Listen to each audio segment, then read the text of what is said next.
So today I'm looking at this thing here. It's a CTI OSCXO. You can get these quite cheaply. They're not very expensive at all, because these are used modules. I think they've been pulled from equipment and then recycled and put onto these boards and resold. There's different versions of these boards. This is the SZ-Plaza version.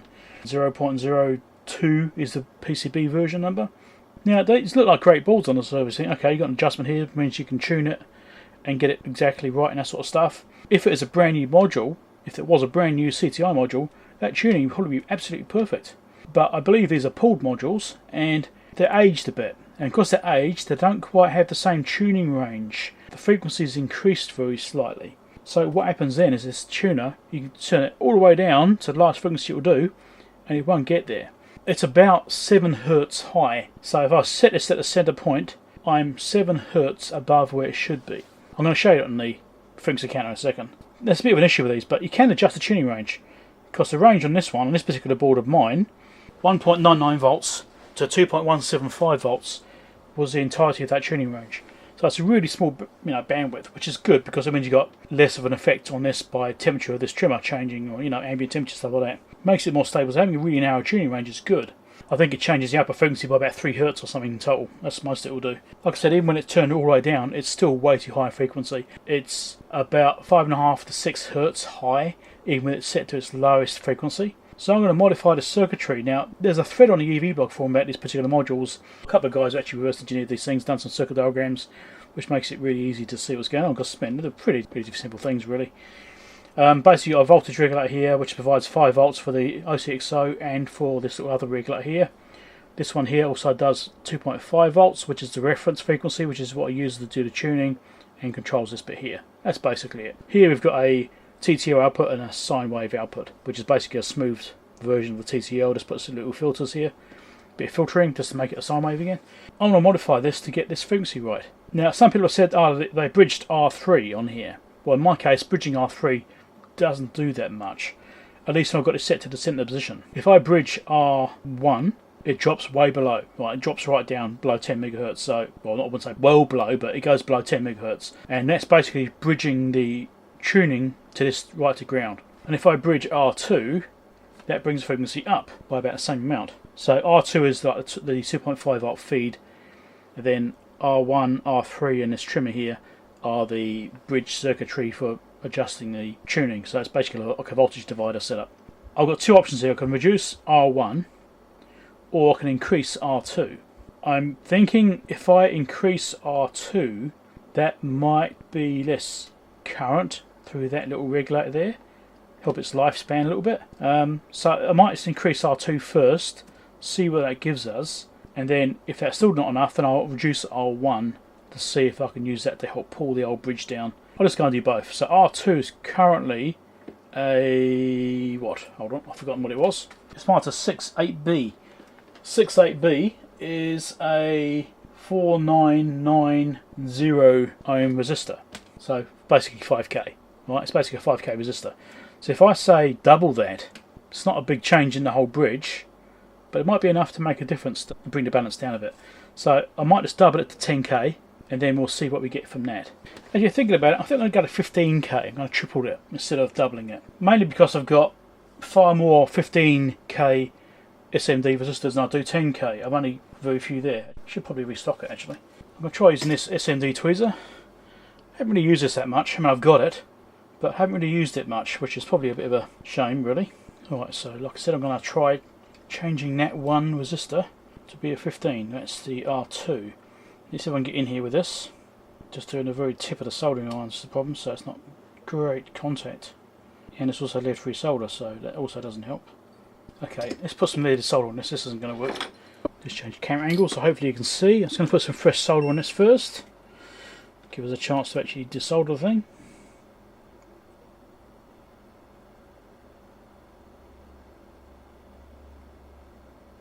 I could use the iron to do the whole process probably, but I want to try using the tweezer because I haven't really used it much. Now I've got it set to 325. I'm not sure if it's going to be hot enough.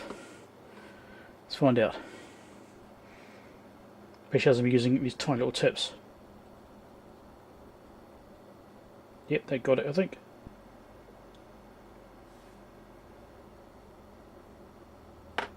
Now, question is, can I do it with this? I'm not very well practiced with this, and I can't see too well because it's small, and I'm trying to look at a camera as well. So here we go. Try and pick it up. I mean, it's down. Don't like the look of it, but it's down.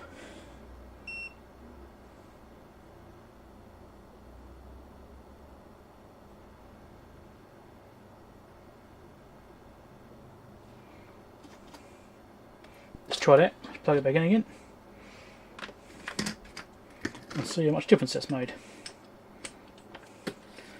I'll show you the frequency counter before I actually reconnect it to it. Here, I'll pick it up. That's heating. So there's the frequency counter. That's what I was getting before. That's before I unplugged it. So I'm going to give it some time to warm back up again, and I'll recheck, see what it's changed to. So it's been warming up now for a couple of minutes.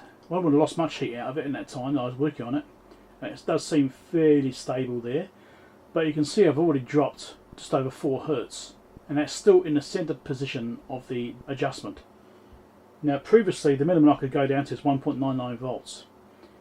Without adjusting this right now, it's sitting at 1.69 volts. Yep. So that's what I'm getting right now, with the position exactly the same place in the centre of the adjustment range, getting 1.69 volts. So I'm going to try adjusting this down now, and we'll see what we get. I want to check each range, each end of the range. Get all the way down.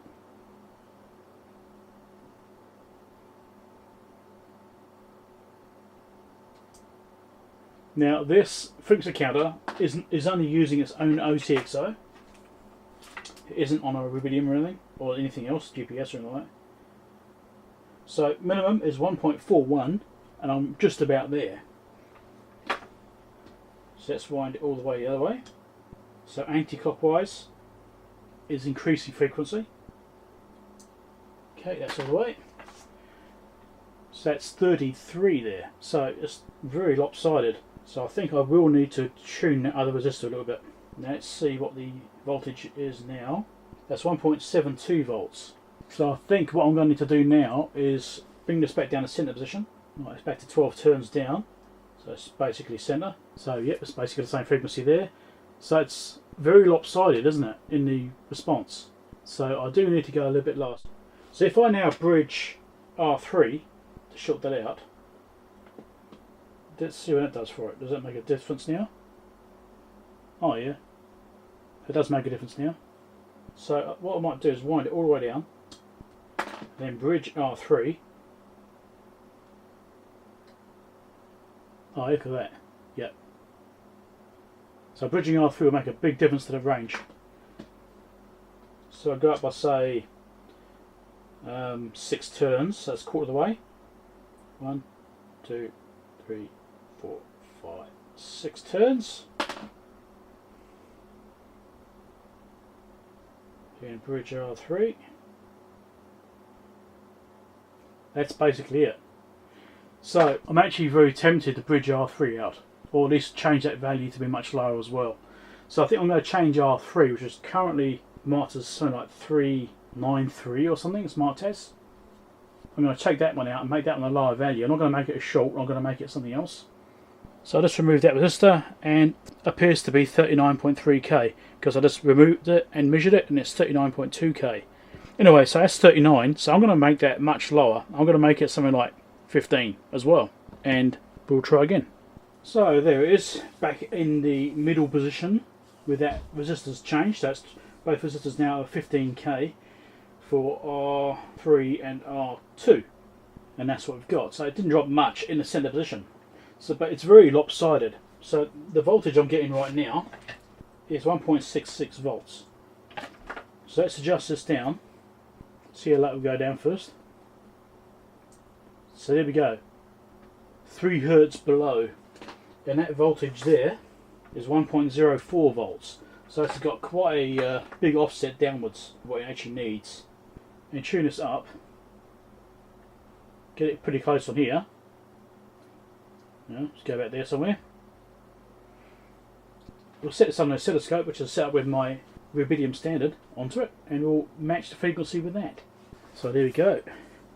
There it is. So the yellow trace is the Rubidium standard, and the pink is the oscillator. So you can see it's pretty close. That's not far off at all. We'll give it a bit of a tweak. It's moving faster, so I think it's got to go down in frequency. There we go, it's turned it slightly there.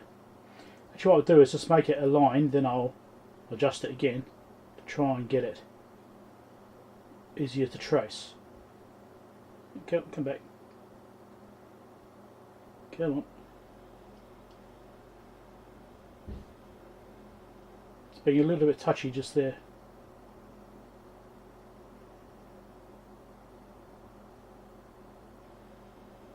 Some of these trimmers, they tend to have an issue with a dead spot in them when you adjust them. Right. So I'm just going to try and get this set so it's pretty stable without a dead spot, which is a bit annoying right now. Basically means go up one way and back down the middle.